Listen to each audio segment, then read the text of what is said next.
Bonjour, bienvenue dans l'épisode 7. Aujourd'hui, nous allons parler du pin maritime.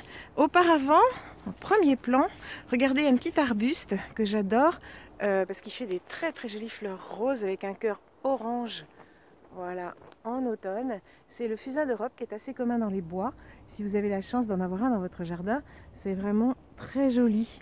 Alors qu'au printemps, il fait des petites fleurs vertes sans grand intérêt. Voilà, alors on s'approche de ce pin maritime qui est très commun en Gironde. Et cet individu en particulier est spécial parce qu'il est complètement courbé avec une branche quand même qui pointe vers le ciel.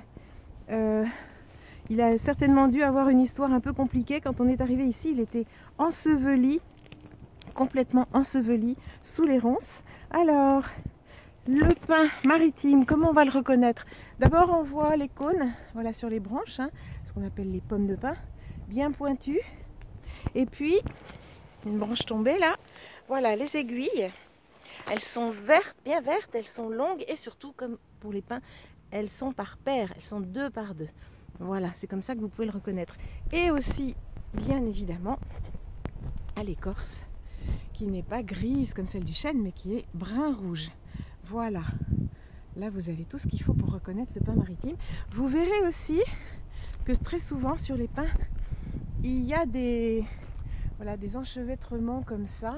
On dirait des toiles d'araignée. En fait, ce sont des nids de chenilles processionnaires qui sont mortes en cette saison. Et souvent, elles ont été mangées par les chardonnerets.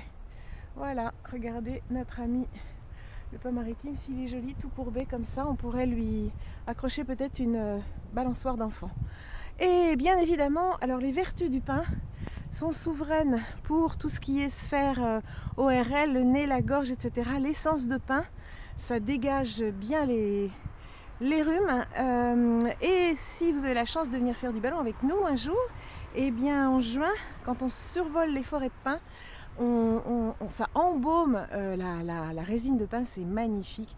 C'est une odeur vraiment superbe, un peu comme les acacias aussi au mois de juin. Voilà, c'était le pin maritime. À demain.